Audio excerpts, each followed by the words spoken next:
ಪ್ರೀತಿಯ ವಿದ್ಯಾರ್ಥಿಗಳೇ, ಇಂದು ನಾವು 9ನೇ ತರಗತಿಯಲ್ಲಿ ಇರುವಂತಹ ಅಧ್ಯಾಯ 14 ಜೀವಶಾಸ್ತ್ರಕ್ಕೆ ಸಂಬಂಧಿಸಿದಂತಹ ನೈಸರ್ಗಿಕ ಸಂಪನ್ಮೂಲಗಳು ಎನ್ನುವಂತಹ ಪಾಠವನ್ನು ಬೋಧಿಸಲು ಇಚ್ಛಿಸುತ್ತೇನೆ. ಮೊದಲನೇದಾಗಿ ನೈಸರ್ಗಿಕ ಸಂಪನ್ಮೂಲಗಳ ಅರ್ಥ, ನೈಸರ್ಗಿಕ ಸಂಪನ್ಮೂಲಗಳ ವಿಧಗಳು, ಇವುಗಳ ಬಗ್ಗೆ ಅಂದರೆ ನೈಸರ್ಗಿಕ ಸಂಪನ್ಮೂಲಗಳಿಗೆ ಉದಾಹರಣೆ, ಇವುಗಳ ಬಗ್ಗೆ ನಾವು ಇಂದಿನ ತರಗತಿಯಲ್ಲಿ ಸವಿಸ್ತಾರವಾಗಿ ಕಲಿತಿದ್ದೀವಿ. ತದನಂತರದಲ್ಲಿ ಇಂದು ನಾವು ನೈಸರ್ಗಿಕ ಸಂಪನ್ಮೂಲಗಳು ಎನ್ನುವಂತಹ ಪಾಠದಲ್ಲಿ ಇರುವಂತಹ ಉಪ ಘಟಕವಾದಂತಹ ಜೀವ ಭೂ ರಾಸಾಯನಿಕ ಚಕ್ರಗಳ ಬಗ್ಗೆ ನಾವು ತಿಳ್ಕೊಳ್ತಾ ಹೋಗೋಣ. ಮೊದಲನೇದಾಗಿ ಜೀವ ಭೂ ರಾಸಾಯನಿಕ ಚಕ್ರಗಳು ಅಂತ ಅಂದ್ರೆ ಏನಂತಂದ್ರೆ ನಮ್ಮ ಪರಿಸರದಲ್ಲಿ ಇರ್ತಕ್ಕಂತಹ ಜೈವಿಕ ಮತ್ತು ಅಜೈವಿಕ ಘಟಕಗಳ ನಡುವೆ ಮೂಲ ವಸ್ತುಗಳು ಚಲಿಸ್ತಾ ಇರ್ತವೆ. ಅಂದ್ರೆ ಚಕ್ರ ಅಂತ ಹೇಳಿದ್ವಿ. ಚಕ್ರ ಅಂದ್ರೆ ಏನೋ ಒಂದು ಸರ್ಕಲ್, ಹೌದಲ್ವಾ? ಆ ಸರ್ಕಲ್ ಅಲ್ಲಿ ಇಲ್ಲಿ ಪ್ರಾರಂಭವಾದಂತಹ ರಾಸಾಯನಿಕ ವಸ್ತುಗಳ ಚಲನೆ ಒಂದು ಸುತ್ತು ಹಾಕೊಂಡು ಮತ್ತೆ ಅದೇ ಸ್ಥಳಕ್ಕೆ ಬಂದು ಏನಾಗುತ್ತೆ, ನಿಂತ್ಕೊಳ್ಳುತ್ತೆ. ಆ ಪೋಷಕಾಂಶಗಳ ಅಥವಾ ಮೂಲ ವಸ್ತುಗಳ ಒಂದು ಚಕ್ರೀಯ ಚಲನೆ ಏನಿದೆ ಅದನ್ನ ನಾವು ಕರಿತೀವಿ ಜೀವ ಭೂ ರಾಸಾಯನಿಕ ಚಕ್ರಗಳು ಅಂತ ಹೇಳಿ ಕರಿತೀವಿ. ಅದರ ಅರ್ಥ ಎಲ್ರಿಗೂ ಗೊತ್ತಾಗಿದೆ ಅನ್ಕೊಳ್ತೀವಿ. ಮೂಲ ವಸ್ತುಗಳ ಚಕ್ರೀಯ ಚಲನೆಯನ್ನ ಜೀವ ಭೂ ರಾಸಾಯನಿಕ ಚಕ್ರ ಅಂತ ಹೇಳಿ ಕರಿತೀವಿ. ಆ ಚಕ್ರದಲ್ಲಿ ಜೈವಿಕ ಮತ್ತು ಅಜೈವಿಕ ಘಟಕಗಳ ನಡುವೆ ಚಲನೆ ನಡೀತಾ ಇರುತ್ತೆ. ಇದರ ಒಂದು ಆಧಾರದ ಮೇಲೆ ಜೀವ ಭೂ ರಾಸಾಯನಿಕ ಚಕ್ರವನ್ನ ಎರಡು ಮೂಲಗಳಾಗಿ ವಿಭಾಗಿಸಿದರೆ, ಒಂದು ಸಂಗ್ರಹ ಮೂಲ ಮತ್ತೊಂದು ವಿನಿಮಯ ಮೂಲ. ಸಂಗ್ರಹ ಮೂಲ ಅಂತಂದ್ರೆ ಏನು? ಸಂಗ್ರಹಿಸಿ ಇಟ್ಕೊಂಡಿರುತ್ತೆ. ಏನನ್ನ? ಮೂಲ ವಸ್ತುಗಳನ್ನ. ಅಂದ್ರೆ ಇದು ಅಜೈವಿಕ ಘಟಕಗಳನ್ನ ಒಳಗೊಂಡಿದೆ. ಅಜೈವಿಕ ಅಂತಂದ್ರೆ ಜೀವದ ಲಕ್ಷಣಗಳನ್ನ ತೋರ್ಪಡಿಸದೇ ಇರುವಂತಹ ವಸ್ತುಗಳು, ಅವುಗಳನ್ನ ಅಜೈವಿಕ ಘಟಕಗಳು ಅಂತೀವಿ. ಇದು ಸಂಗ್ರಹ ಮೂಲದಲ್ಲಿ ಇರುತ್ತೆ. ಅಂದ್ರೆ ಉದಾಹರಣೆ ಏನಾಗಿರಬಹುದು? ಉದಾಹರಣೆ ಏನಪ್ಪಾ ಅಂತಂದ್ರೆ ವಾತಾವರಣ, ಶಿಲಾವರಣ ಮತ್ತು ಜಲಾವರಣ. ಸಂಗ್ರಹ ಮೂಲವು ಅಜೈವಿಕ ಘಟಕಗಳನ್ನ ಒಳಗೊಂಡಿದೆ ಮತ್ತು ರಾಸಾಯನಿಕ ವಸ್ತುಗಳ ಚಲನೆಯು ನಿಧಾನಗತಿಯಲ್ಲಿ ಕಂಡುಬರುತ್ತದೆ. ಇದು ಯಾವ ಘಟಕಗಳನ್ನ ಒಳಗೊಂಡಿದೆ ಅಂತ ಅಂದ್ರೆ ವಾತಾವರಣ, ಜಲಾವರಣ ಮತ್ತು ಶಿಲಾವರಣ. ಹಾಗೆ ಎರಡನೇ ಮೂಲ ಯಾವುದು? ವಿನಿಮಯ ಮೂಲ. ವಿನಿಮಯ ಮೂಲವು ಜೈವಿಕ ಘಟಕಗಳನ್ನ ಒಳಗೊಂಡಿದೆ. ಉದಾಹರಣೆ ಏನಪ್ಪ? ಬ್ಯಾಕ್ಟೀರಿಯಾ ಆಗಿರಬಹುದು, ಶಿಲೀಂಧ್ರ ಆಗಿರಬಹುದು, ಸಸ್ಯ ಮತ್ತು ಪ್ರಾಣಿಗಳು. ಇದು ವಿನಿಮಯ ಮೂಲದಲ್ಲಿ ಕಂಡುಬರುತ್ತವೆ. ನಂತರ ನಾವು ನೋಡುವಂತದ್ದಾದ್ರೆ ಜೀವ ಭೂ ರಾಸಾಯನಿಕ ಚಕ್ರಗಳಲ್ಲಿ ಎರಡು ಕ್ರಿಯೆಗಳು ನಡೆಯುತ್ತವೆ. ಒಂದು ಸ್ಥಿರೀಕರಣ, ಮತ್ತೊಂದು ಮರುಚಕ್ರೀಕರಣ. ಸ್ಥಿರೀಕರಣ ಅಂದ್ರೆ ಏನು? ಈ ಸಂಗ್ರಹ ಮೂಲದಿಂದ ವಿನಿಮಯ ಮೂಲಕ್ಕೆ ರಾಸಾಯನಿಕ ವಸ್ತುಗಳು ಚಲಿಸುವಂತಹ ಕ್ರಿಯೆ ಏನಿದೆ ಅದನ್ನ ಸ್ಥಿರೀಕರಣ ಅಂತ ಹೇಳಿ ಕರಿತೀವಿ. ಮರುಚಕ್ರೀಕರಣ ಅಂದ್ರೆ ಏನು? ಇದರ ಆಪೋಸಿಟ್. ವಿನಿಮಯ ಮೂಲದಿಂದ ಮತ್ತೆ ಪುನಃ ಸಂಗ್ರಹ ಮೂಲಕ್ಕೆ ರಾಸಾಯನಿಕ ವಸ್ತುಗಳ ಚಲನೆ ಏನಿದೆ ಇದನ್ನ ನಾವು ಕರಿತೀವಿ ಮರುಚಕ್ರೀಕರಣ ಅಂತ ಹೇಳಿ ಕರಿತೀವಿ. ನಂತರ ನಾವು ಜೀವ ಭೂ ರಾಸಾಯನಿಕ ಚಕ್ರವನ್ನ ಎರಡು ವಿಧಗಳಾಗಿ ವಿಭಾಗಿಸ್ತೀವಿ. ಒಂದು ಪರಿಪೂರ್ಣ ಚಕ್ರಗಳು, ಮತ್ತೊಂದು ಅಪರಿಪೂರ್ಣ ಚಕ್ರಗಳು. ಏನ್ ಪರಿಪೂರ್ಣ ಚಕ್ರಗಳು? ಪರಿಪೂರ್ಣ ಚಕ್ರ ಅಂತಂದ್ರೆ ಸಂಗ್ರಹ ಮೂಲದಿಂದ ರಾಸಾಯನಿಕ ವಸ್ತುಗಳು ವಿನಿಮಯ ಮೂಲವನ್ನ ತಲುಪುತ್ತವೆ ಅಥವಾ ಚಲಿಸುತ್ತವೆ.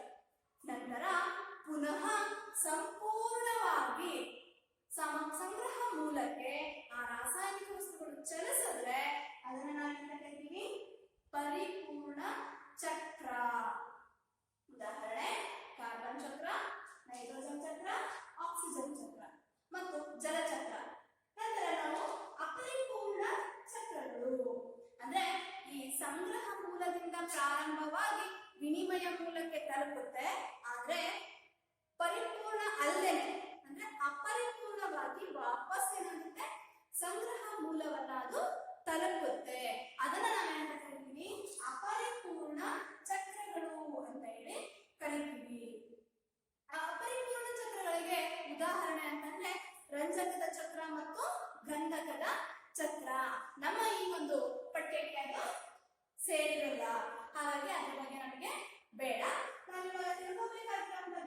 ಅಂತಂದ್ರೆ ಮೊದಲನೇದಾಗಿ ನೈಟ್ರೋಜನ್ ಚಕ್ರದ ಬಗ್ಗೆ ನಾವೀಗ ತಿಳ್ಕೊಳ್ತಾ ಹೋಗೋಣ. ನೈಟ್ರೋಜನ್ ಚಕ್ರವನ್ನ ತಿಳ್ಕೊಳ್ಳೋದಕ್ಕಿಂತ ಮುಂಚಿತವಾಗಿ ವಾತಾವರಣದಲ್ಲಿ ಇರುವಂತಹ ಘಟಕಗಳ ಬಗ್ಗೆ ನಾವು ತಿಳ್ಕೋಬೇಕು. ಈ ಒಂದು ವಾತಾವರಣದಲ್ಲಿ ಇರುವಂತಹ ಘಟಕಗಳು ಯಾವ್ಯಾವಪ್ಪ ಅಂತಂದ್ರೆ ನೈಟ್ರೋಜನ್, ಆಕ್ಸಿಜನ್, ಕಾರ್ಬನ್ ಡೈಆಕ್ಸೈಡ್, ನೀರಾವಿ ಮತ್ತು ಧೂಳಿನ ಕಣಗಳು. ಯಥೇಚ್ಛವಾಗಿ ಇರುವಂತದ್ದು ವಾತಾವರಣದಲ್ಲಿ ಯಾವುದು ಅಂತಂದ್ರೆ ಅದು ನೈಟ್ರೋಜನ್. ಆ ನೈಟ್ರೋಜನ್ನ ಯಾವ ಯಾವ ವಸ್ತುಗಳು ಯಾವ ರೀತಿ ಹೀರ್ಕೊಳ್ತವೆ ಮತ್ತೆ ಪುನಃ ವಾತಾವರಣಕ್ಕೆ ಅದು ಹೇಗೆ ಬಿಡುಗಡೆಯಾಗುತ್ತೆ ಅನ್ನುವಂಥದ್ದನ್ನ ನಾವೀಗ ನೋಡ್ತಾ ಹೋಗೋಣ. ಈಗ ನಾವು ನೋಡ್ತಾ ಇರೋಂಥದ್ದು ನೈಟ್ರೋಜನ್ ಚಕ್ರ. ಈ ಒಂದು ಚಕ್ರದ ಬಗ್ಗೆ ನಾವು ತಿಳ್ಕೊಳ್ಳೋದಾದ್ರೆ ಪ್ರೋಟೀನ್ಗಳ ಮತ್ತು ನ್ಯೂಕ್ಲಿಕ್ ಆಮ್ಲಗಳಂತಹ ಜೈವಿಕ ಅಣುಗಳ ಒಂದು ಅವಶ್ಯಕ ಘಟಕ ಯಾವ್ದಪ್ಪ ಅಂತಂದ್ರೆ ನೈಟ್ರೋಜನ್. ಇದು ವಾತಾವರಣದಲ್ಲಿ ಅತ್ಯಧಿಕ ಪ್ರಮಾಣದಲ್ಲಿ ಕಂಡುಬರುತ್ತದೆ. ವಾತಾವರಣದಲ್ಲಿ ಇದು ಇಷ್ಟೊಂದು ಪ್ರಮಾಣದಲ್ಲಿ ಇದ್ರೂ ಸಹ ಸಸ್ಯಗಳು ಇದನ್ನ ನೇರವಾಗಿ ಹೀರ್ಕೊಳ್ಳೋದು ಸಾಧ್ಯ ಆಗಲ್ಲ. ಆದ್ದರಿಂದ ಅದನ್ನ ನೈಟ್ರೇಟ್ ರೂಪಕ್ಕೆ ಪರಿವರ್ತನೆ ಆಗಬೇಕು. ನೈಟ್ರೋಜನ್ ಚಕ್ರವು ಸಂಪೂರ್ಣವಾಗಿ ಬ್ಯಾಕ್ಟೀರಿಯಾಗಳಿಂದ ನಡೆಯುವಂತಹ ಒಂದು ಚಕ್ರವಾಗಿದೆ. ಇಲ್ಲಿ ಅನೇಕ ಬ್ಯಾಕ್ಟೀರಿಯಾಗಳು ಕೆಲಸವನ್ನ ಮಾಡ್ತವೆ. ನೈಟ್ರೋಜನ್ ಚಕ್ರದಲ್ಲಿ ಪ್ರಮುಖ ಹಂತಗಳು ಬರ್ತಾ ಹೋಗ್ತವೆ. ಆ ಹಂತಗಳು ಯಾವ್ಯಾವಪ್ಪ ಅಂತಂದ್ರೆ ಮೊದಲನೇದು ಸ್ಥಿರೀಕರಣ, ಎರಡನೇದು ಅಮೋನೀಕರಣ, ಮೂರನೇದು ನೈಟ್ರೀಕರಣ, ನಾಲ್ಕನೇದು ಡಿನೈಟ್ರೀಕರಣ. ಮೊದಲನೇದಾಗಿ ಸ್ಥಿರೀಕರಣ.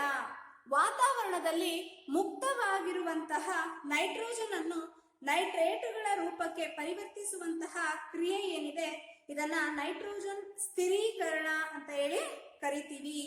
ಇದು 3 ಪ್ರಕ್ರಿಯೆಗಳಿಂದ ಉಂಟಾಗುತ್ತದೆ. ಮೊದಲನೇದು ಜೈವಿಕ ಸ್ಥಿರೀಕರಣ, ಎರಡನೇದು ವಿದ್ಯುತ್ ರಾಸಾಯನಿಕ ಸ್ಥಿರೀಕರಣ ಮತ್ತು ಕೃತಕ ಸ್ಥಿರೀಕರಣ. ಈಗ ನಾವು ಮೊದಲನೇದನ್ನ ನೋಡೋದಾದ್ರೆ ಜೈವಿಕ ಸ್ಥಿರೀಕರಣ. ಅದನ್ನ ಬಯೋಲಾಜಿಕಲ್ ಫಿಕ್ಸೇಷನ್ ಅಂತಾನು ಕೂಡ ಕರಿತೀವಿ.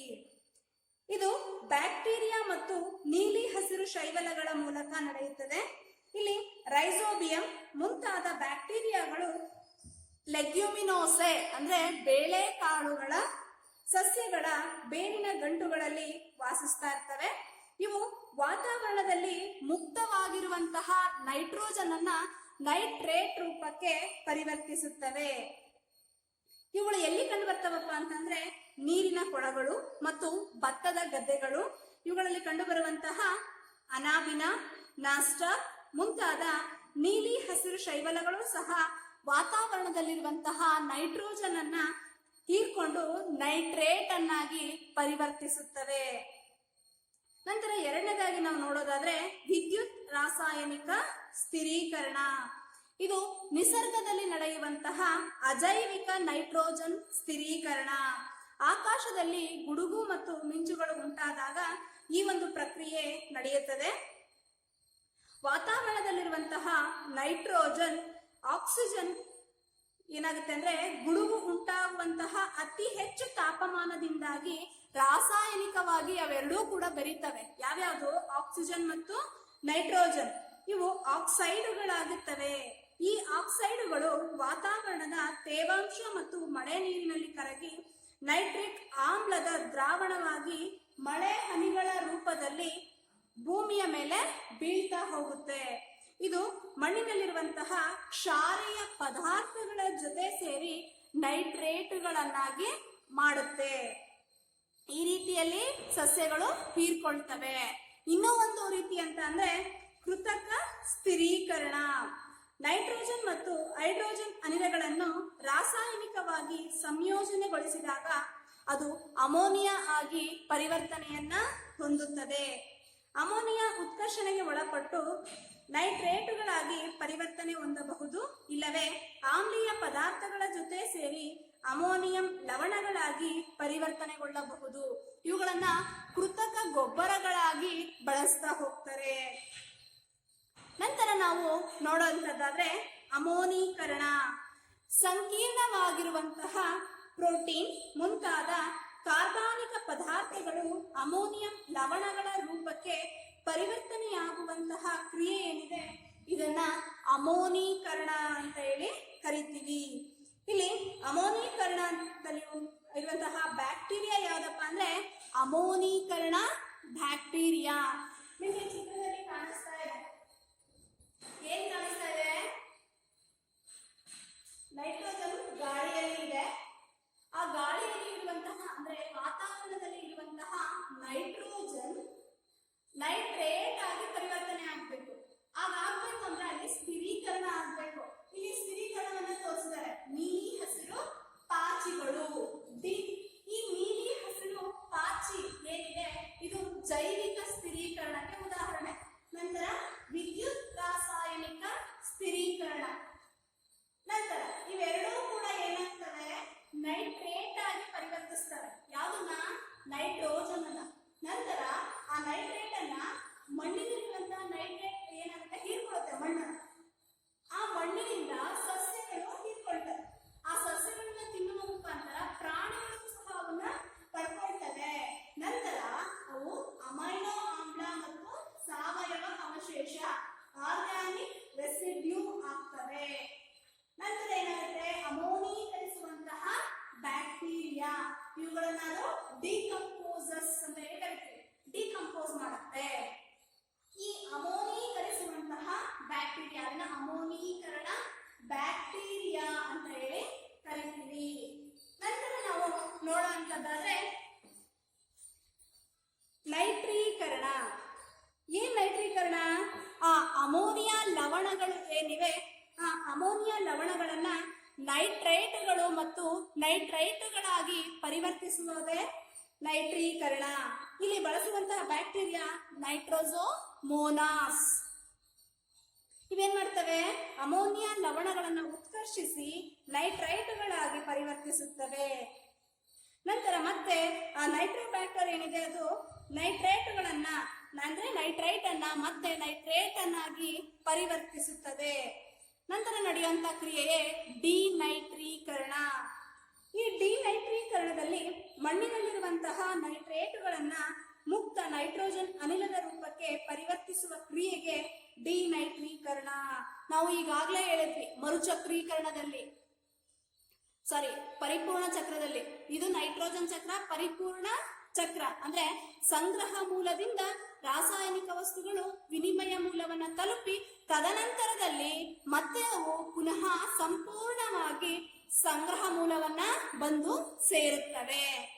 ಇಲ್ಲಿ ನಡೆಯುವಂತ ಕ್ರಿಯೆಯೇ ಡಿನೈಟ್ರೀಕರಣ. ಈ ಡಿನೈಟ್ರೀಕರಣದಲ್ಲಿ ಭಾಗಿಯಾಗುವಂತಹ ಬ್ಯಾಕ್ಟೀರಿಯಾ ಯಾವ್ದಪ್ಪ ಅಂತ ಅಂದ್ರೆ ಸೂಡೋಮೋನಾಸ್ ಬ್ಯಾಕ್ಟೀರಿಯಾ. ಇಲ್ಲಿ ಕೆಲವು ಬ್ಯಾಕ್ಟೀರಿಯಾಗಳ ಹೆಸರುಗಳನ್ನ ನೀವೀಗ ಬರ್ಕೊಳ್ತಾ ಹೋಗ್ಬೇಕಾಗುತ್ತೆ. ನೈಟ್ರೋಜನ್ ಸ್ಥಿರೀಕರಣದಲ್ಲಿ ರೈಸೋಬಿಯಂ ಬ್ಯಾಕ್ಟೀರಿಯಾ ಇರುತ್ತೆ. ಹಾಗೇನೆ ಅಮೋನೀಕರಣದಲ್ಲಿ ಅಮೋನೀಕರಣ ಬ್ಯಾಕ್ಟೀರಿಯಾ ಇರುತ್ತೆ. ನೈಟ್ರೀಕರಣದಲ್ಲಿ ನೈಟ್ರೋಸೋಮೋನಾಸ್ ಮತ್ತು ನೈಟ್ರೋಬ್ಯಾಕ್ಟರ್ ಇರುತ್ತೆ.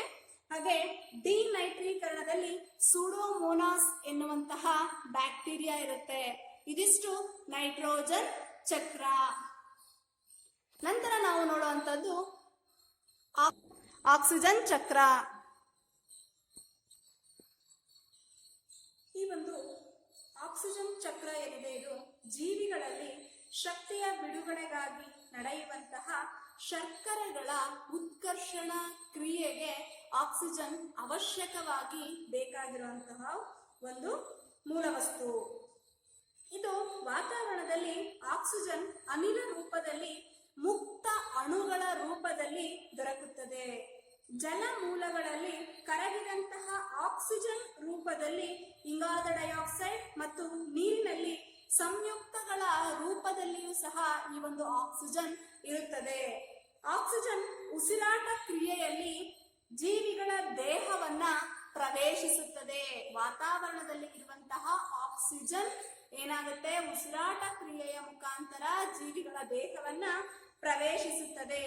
ಅಲ್ಲದೆ ದ್ಯುತಿ ಸಂಶ್ಲೇಷಣಾ ಕ್ರಿಯೆಯಲ್ಲಿ ಇಂಗಾಲದ ಡೈಆಕ್ಸೈಡ್ ಹಾಗೂ ನೀರಿನ ಸಂಯುಕ್ತಗಳ ರೂಪದಲ್ಲಿಯೂ ಸಹ ಸಸ್ಯಗಳ ದೇಹವನ್ನ ಇದು ಪ್ರವೇಶಿಸುತ್ತದೆ. ಯಾವುದು? ಆಕ್ಸಿಜನ್. ನಂತರ ಉಸಿರಾಟ, ವಿಘಟನೆ ಹಾಗೂ ದಹನ ಕ್ರಿಯೆ ಇವುಗಳಲ್ಲಿ ಉತ್ಪತ್ತಿಯಾಗುವಂತಹ ಇಂಗಾಲದ ಡೈಆಕ್ಸೈಡ್ ನೀರಿನ ರೂಪದಲ್ಲಿ ಮತ್ತೆ ಪುನಃ ಅದು ಸಂಗ್ರಹ ಮೂಲಕ್ಕೆ ಹಿಂತಿರುಗುತ್ತದೆ. ಇದು ಯಾವುದು? ಆಕ್ಸಿಜನ್ ಚಕ್ರ. ಇವಾಗ ನಾವು ನೋಡ್ತಾ ಹೋಗೋಣ ಚಾರ್ಟ್ ನಲ್ಲಿ ಯಾವ್ಯಾವ ರೀತಿಯ ಅಂಶಗಳನ್ನ ಇಲ್ಲಿ ಕೊಟ್ಟಿದ್ದಾರೆ. ಮೊದಲನೇದಾಗಿ ಎರಡನೇ ವಾತಾವರಣದಲ್ಲಿ ಎರಡನೇ ಘಟಕ ಯಾವ್ದಪ್ಪ ಅಂತಂದ್ರೆ ಆಕ್ಸಿಜನ್.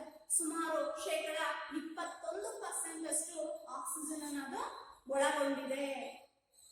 ಈ ವಾತಾವರಣದ ಆಕ್ಸಿಜನ್ ಅನ್ನ ಯಾರು ಬಳಸ್ಕೊತಾರೆ? ನೇರವಾಗಿ ಜೀವಿಗಳು ಉಸಿರಾಟಕ್ಕೆ ಬಳಸ್ಕೊಳ್ತಾರೆ.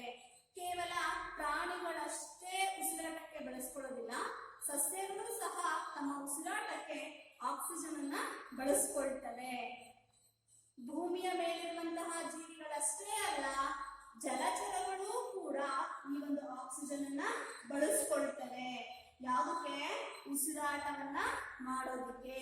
ಅಂದ್ರೆ ಭೂಜೀವಿಗಳು ಮತ್ತು ಜಲಜೀವಿಗಳು ಹಾಗೂ ಸಸ್ಯಗಳು ಇವೆಲ್ಲವೂ ಕೂಡ ಏನ್ ಮಾಡ್ತವೆ? ಆಕ್ಸಿಜನ್ ಅನ್ನ ಉಸಿರಾಟ ಕ್ರಿಯೆಗೆ ಬಳಸ್ಕೊಳ್ತವೆ. ಈ ಸಸ್ಯಗಳು ಏನಿವೆ ಇವು ಏನ್ ಕೆಲಸ ಮಾಡ್ತವೆ? ದ್ಯುತಿ ಸಂಶ್ಲೇಷಣೆಯ ಸಂದರ್ಭದಲ್ಲಿ ಆಕ್ಸಿಜನ್ ಅನ್ನ ಹೊರಹಾಕ್ತವೆ. ಅಂದ್ರೆ ಈ ದ್ಯುತಿ ಸಂಶ್ಲೇಷಣೆ ಆಗ್ಬೇಕು ಅಂತ ಅಂದ್ರೆ ಕಾರ್ಬನ್ ಡೈಆಕ್ಸೈಡ್ ಅನ್ನ ಬಳಸ್ಕೊಳ್ತವೆ, ಮತ್ತೆ ಪುನಃ ಏನ್ ಮಾಡ್ತವೆ? ಅದು ಆಕ್ಸಿಜನ್ ಅನ್ನ ವಾತಾವರಣಕ್ಕೆ ಬಿಡುಗಡೆ ಮಾಡ್ತವೆ. ಹಾಗೇನೆ ದಹನ ಕ್ರಿಯೆ ಆಗ್ಬೇಕು ಅಂತಂದ್ರೂ ಕೂಡ ಏನ್ ಬೇಕು ನಮಗೆ? ಆಕ್ಸಿಜನ್ ಮುಖ್ಯವಾಗಿ ಬೇಕಾಗಿರುವಂತದ್ದು. ಒಂದು ವಸ್ತು ಹತ್ಕೊಂಡು ಉರಿಬೇಕು ಅಂತ ಅಂದ್ರೆ ಅಲ್ಲೂ ಕೂಡ ಯಾವ್ದು ಬೇಕು? ಆಕ್ಸಿಜನ್ ಅವಶ್ಯಕವಾಗಿ ಬೇಕು. ಇಲ್ಲಿ ಪರಿಪೂರ್ಣ ಚಕ್ರ ಅಂತ ಯಾವ ರೀತಿ ಹೇಳ್ತೀವಿ ಅಂತ ಅಂದ್ರೆ ಇಲ್ಲಿ ವಾತಾವರಣದ ಆಕ್ಸಿಜನ್ ಅನ್ನ ನೇರವಾಗಿ ಸಸ್ಯಗಳು ಮತ್ತು ಪ್ರಾಣಿಗಳು ಉಸಿರಾಟಕ್ಕೆ ಬಳಸ್ಕೊಳ್ತವೆ. ಈ ಸಸ್ಯ ಮತ್ತು ಪ್ರಾಣಿಗಳ ಸಸ್ಯಗಳು ಏನ್ ಮಾಡ್ತವೆ? ದ್ಯುತಿ ಸಂಶ್ಲೇಷಣಾ ಕ್ರಿಯೆಯ ಮುಖಾಂತರ ಪುನಃ ಆಕ್ಸಿಜನ್ ಅನ್ನ ವಾತಾವರಣಕ್ಕೆ ಬಿಡುಗಡೆ ಮಾಡುತ್ತವೆ. ನಂತರ ನಾವು ನೋಡುವಂತದ್ದಾದ್ರೆ ಜಲಚಕ್ರವನ್ನ ನೋಡ್ತಾ ಹೋಗ್ತೀವಿ. ಜಲಚಕ್ರ ಅಂತ ಅಂದ್ರೆ ಭೂಮಿಯ ಮೇಲಿರುವಂತಹ ನೀರು ಸೂರ್ಯನ ಶಾಖದಿಂದ ಕಾದು ಆವಿಯಾಗಿ ವಾತಾವರಣವನ್ನ ಸೇರಿ ಪುನಃ ಮತ್ತೆ ಅದು ಮಳೆಯ ರೂಪದಲ್ಲಿ ಭೂಮಿಯನ್ನ ಸೇರುವಂತಹ ಪ್ರಕ್ರಿಯೆ ಏನಿದೆ ಇದನ್ನ ಜಲಚಕ್ರ ಅಂತ ಹೇಳಿ ಕರಿತೀವಿ. ಇವಾಗ ನಾವು ಒಂದೊಂದೇ ಅಂಶವನ್ನು ನೋಡ್ತಾ ಹೋಗೋದಾದ್ರೆ ಮೊದಲನೇದಾಗಿ ವಾತಾವರಣದಲ್ಲಿ ನೀರಾವಿ ಅಂದ್ರೆ ಮೋಡದಲ್ಲಿ ಏನಿರುತ್ತೆ? ನೀರಿನ ಆವಿ ಇರುತ್ತೆ. ನಂತರ ಏನಾಗುತ್ತೆ? ಅದು ಸಾಂದ್ರೀಕರಣಗೊಳ್ಳುತ್ತೆ. ಎಲ್ಲ ಒಂದು ಕಡೆ ಏನಾಗುತ್ತೆ? ಅದು ನೀರಿನ ಆವಿ ಎಲ್ಲ ಒಂದು ಕಡೆಗೆ ಸಾಂದ್ರೀಕರಣಗೊಳ್ಳುತ್ತೆ. ಆ ಸಾಂದ್ರೀಕರಣಗೊಂಡಿದ್ದು ಮತ್ತೆ ಮಳೆ ಅಥವಾ ಹಿಮಪಾತದ ರೂಪದಲ್ಲಿ ಭೂಮಿಯನ್ನ ತಲುಪುತ್ತೆ. ಆ ಬಂದಂತಹ ಮಳೆಯ ನೀರು ಏನಿದೆ ಅದು ಕೊಳ, ಸರೋವರ ಅಥವಾ ಸಮುದ್ರ ಇವುಗಳನ್ನ ಹರ್ಕೊಂಡು ಸೇರ್ಕೊಳ್ಳುತ್ತೆ ಅಥವಾ ನೇರವಾಗಿ ಮಣ್ಣಿನ ಮೇಲೆ ಬಿದ್ದು ಅದು ಮಣ್ಣಿನ ಒಳಗೂ ಕೂಡ ಏನಾಗುತ್ತೆ?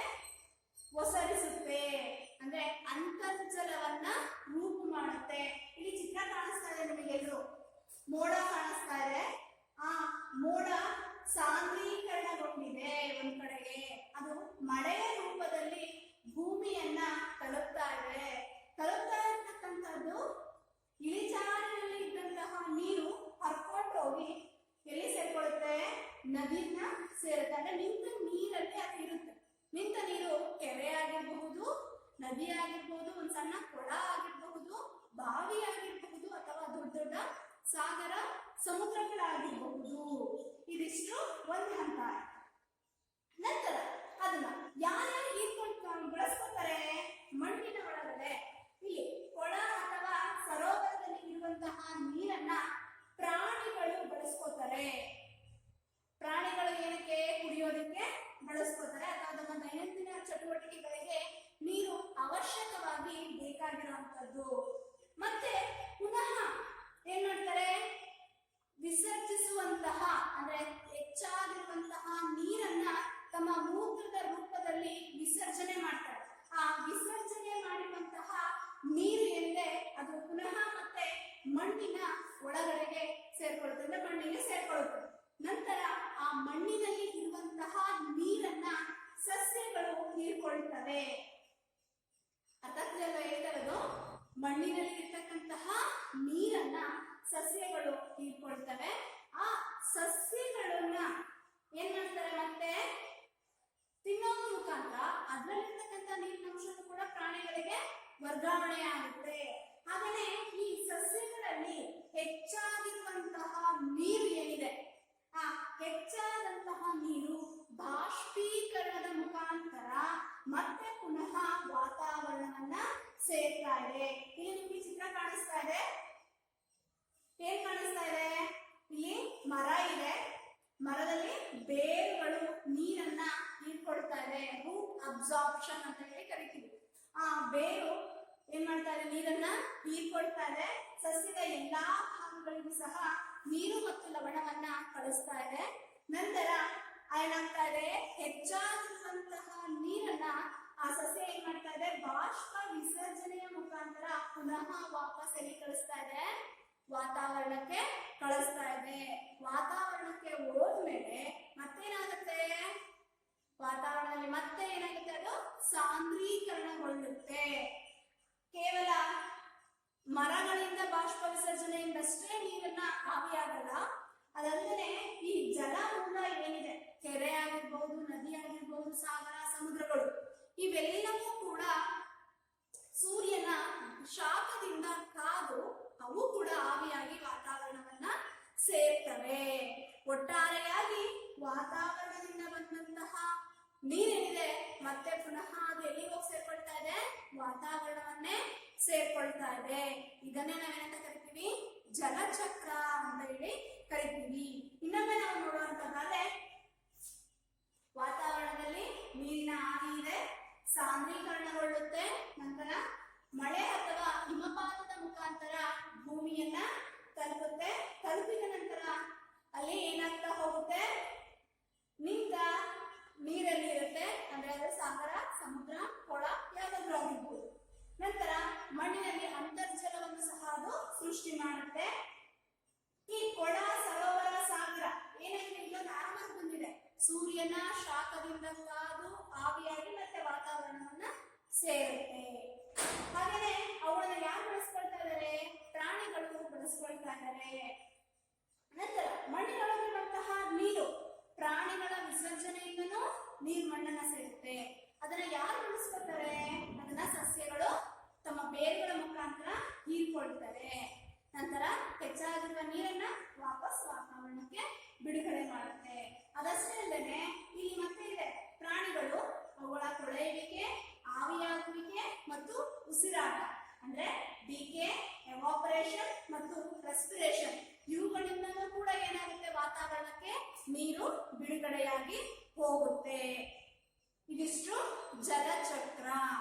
ನಂತರ ನಾವು ನೋಡೋದಾದ್ರೆ ಕಾರ್ಬನ್ ಚಕ್ರವನ್ನ ನೋಡ್ತಾ ಹೋಗೋಣ.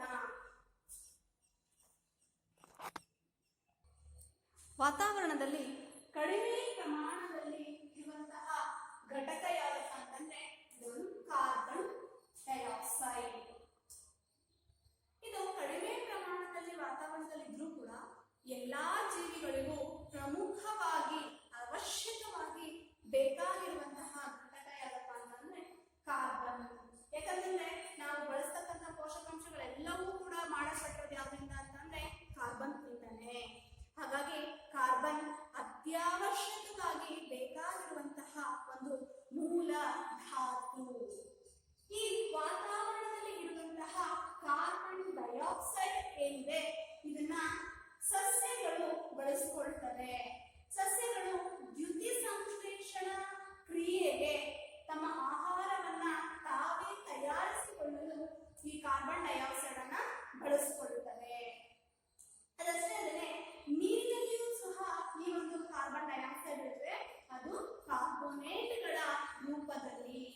ಹಾಗೆಯೇ ಈ ಒಂದು ಸಾವಯವ ಸಂಯುಕ್ತಗಳನ್ನ ಅಂದ್ರೆ ಈ ಸಸ್ಯಗಳನ್ನ ತಿನ್ನುವ ಮುಖಾಂತರ ಪ್ರಾಣಿಗಳು ಬಳಸ್ಕೊಳ್ತವೆ. ಹಾಗೆಯೇ ಈ ಸಸ್ಯ ಮತ್ತು ಪ್ರಾಣಿ ಇವೆರಡೂ ಕೂಡ ಸತ್ತ ನಂತರದಲ್ಲಿ ಹಲವಾರು ವರ್ಷಗಳ ನಂತರ, ಎಷ್ಟೋ ಬಿಲಿಯನ್ತರ ವರ್ಷಗಳ ನಂತರ ಅವು ಪಳೆಯುಳಿಕೆ ಇಂಧನಗಳಾಗಿ ಮಾರ್ಪಡುತ್ತವೆ. ಏನು ಪಳೆಯುಳಿಕೆ ಇಂಧನಗಳು ಅಂತ ಅಂದ್ರೆ, ಪಳೆಯುಳಿಕೆ ಇಂಧನಗಳು ಅಂದ್ರೆ ಪೆಟ್ರೋಲಿಯಂ ಉತ್ಪನ್ನ, ಕಲ್ಲಿದ್ದಲು ಮತ್ತು ನೈಸರ್ಗಿಕ ಅನಿಲ, ಇವುಗಳನ್ನ ಒಟ್ಟಾಗಿ ಪಳೆಯುಳಿಕೆ ಇಂಧನ ಅಂತ ಹೇಳಿ ಕರಿತೀವಿ. ಇದು ಹೇಗೆ ಮಾರ್ಪಡುತ್ತೆ ಅಂದ್ರೆ, ಸಸ್ಯ ಮತ್ತು ಪ್ರಾಣಿಗಳ ಅವಶೇಷಗಳು ಭೂಮಿಯ ಆಳದಲ್ಲಿ ಹೂತು ಹೋಗಿ ಎಷ್ಟೋ ವರ್ಷಗಳ ನಂತರ ಅದು ಆ ಪಳೆಯುಳಿಕೆ ಇಂಧನವಾಗಿ ಮಾರ್ಪಡುತ್ತೆ. ನಂತರ ಈ ಒಂದು ಪ್ರಾಣಿಗಳಾಗಿರ್ಬಹುದು, ಸಸ್ಯಗಳಾಗಿರ್ಬಹುದು, ಉಸಿರಾಟ ಕ್ರಿಯೆಯ ಮುಖಾಂತರ ಅಥವಾ ಅವು ವಿಘಟನೆಯಾಗುವಾಗ ಕಾರ್ಬನ್ ಡೈಆಕ್ಸೈಡ್ ಅನ್ನ ವಾತಾವರಣಕ್ಕೆ ಬಿಡುಗಡೆ ಮಾಡ್ತವೆ. ಮತ್ತೆ ಪುನಃ ಎಲ್ಲಿ ಬಂತು ಈ ಕಾರ್ಬನ್ ಡೈಆಕ್ಸೈಡ್? ವಾತಾವರಣಕ್ಕೆನೆ ಬಂತು. ಫಸ್ಟ್ ಯಾರು ಬಳಸ್ಕೊಂಡ್ರು? ಮೊದಲು ಬಳಸ್ಕೊಂಡಿದ್ದು ಸಸ್ಯಗಳು. ಯಾರು ಕಾರಣ ಬಳಸ್ಕೊಂಡ್ರು? ದ್ಯುತಿ ಸಂಶ್ಲೇಷಣೆ ಬಳಸ್ಕೊಂಡ್ರು. ನಂತರ ಪ್ರಾಣಿಗಳವನ್ನ ತಿಂದು ಕಾರ್ಬನ್ ಅನ್ನ ಪಡ್ಕೊಂಡ್ರು. ನಂತರ ಪುನಃ ಮತ್ತೆ ಏನಾಯ್ತದು? ಪುನಃ ಮತ್ತೆ ಉಸಿರಾಟ ಕ್ರಿಯೆಯಲ್ಲಿ ಆಮ್ಲಜನಕವನ್ನು ತಗೊಂಡು ವಾಪಸ್ ಕಾರ್ಬನ್ ಡೈಆಕ್ಸೈಡ್ ಅನ್ನ ವಾತಾವರಣಕ್ಕೆ ಬಿಡುಗಡೆ ಮಾಡಿದ್ರು. ಅಷ್ಟೇ ಅಲ್ಲದೆ ಇಲ್ಲಿ ಪಳೆಯುಳಿಕೆ ಇಂಧನಗಳು ಅಂತ ಇದೆ.